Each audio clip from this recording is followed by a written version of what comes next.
OnTime has been designed with a focus on scalability, visualization, and giving the user a tool that is easy to use, and this is how that tool looks.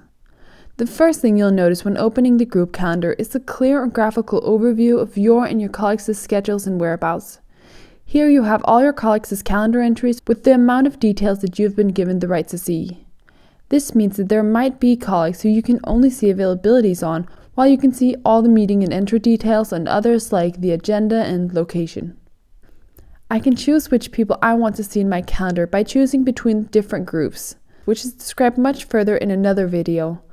But more than being able to just see people in the calendar, I can also see internal Domino team calendars displayed as a single row, and I can choose to see overlay calendars from the notes calendar if I want to.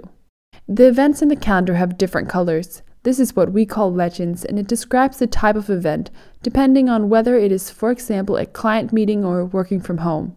On the left side, you can see what the different legends mean, and you can also use them actively. If you, for example, want to focus on the working from home entries, you can choose to only see those in color, making it easier to focus on them. All you need to do is click on the legend. The whole panel over here can be pulled out and left out if you use it a lot, or kept small if you would rather have more calendar space. Next, we have the navigation bar up here, which can be used to see the calendar in different ways. Firstly, there's a switch that can be used to switch between focusing on a group of people or a single person. In the person focus, you can have some people saved on the left that you can easily move around between. This quickly gives you an overview of how a person's calendar looks and when their availabilities are. If I have the rights to edit in a person's calendar, I can also do that from here, whether I need to create new events or reply to calendar notices for them. Next to the switch, there are some different views that can be used to see the calendar. There is a day view, a 3 days view, a week view, a 2-week view, and a time off view.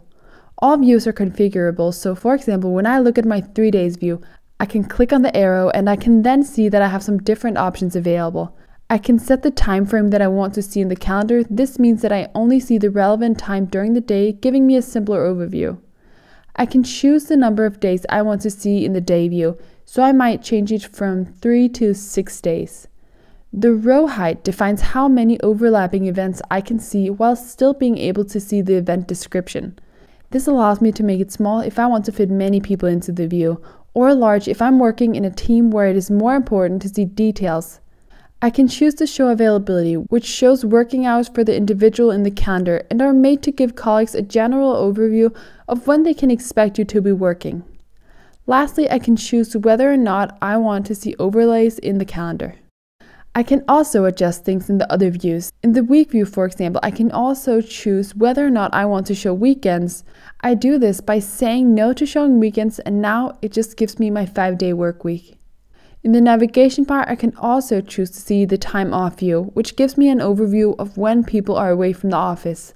The things I see here depend on what has been chosen in my company to count as time off. Usually it would be things like vacation and maternity leave.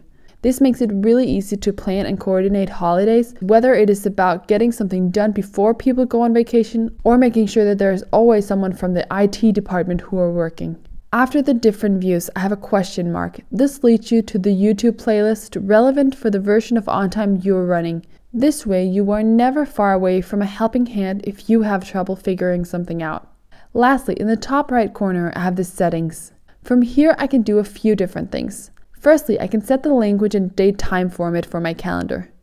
This means that I can choose myself which language I'm using, even though the rest of my organization is using another language. And if I'm doing this for someone else, I can also choose to notify them about the changes. The last function we're going to go through is print, which allows you to print people's calendar data directly from OnTime. Here's how you do it. The first thing you do if you want to print is to select the different people whose calendar you're interested in. You automatically have yourself included in the selected people, but if you don't want to print your own calendar, you can deselect yourself in the meeting assistant column here. Then you can just go up and click on the print button. Here you can firstly see how many users you have chosen, and then you can go down and choose the time period you want the print to be off.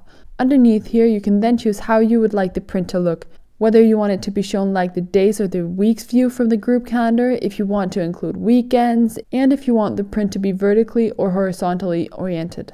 Then when you're done filling all of this out, you can just click print and it shows you how it will look, and you can then either print or download the document as a PDF from here. Most of the functions from the desktop can also be used from OnTime Mobile, which allows you to stay connected while you're on the go. This concludes this introduction video about the OnTime Group Calendar. Hopefully it gave you an insight into how to navigate around the OnTime interfaces and into the possibilities that the group calendar opens up to. Thank you for watching. We hope you enjoyed the video and found it helpful. If you did, please don't forget to subscribe and visit our YouTube channel for more videos like it. You can also visit our website for more information and to try it out yourself.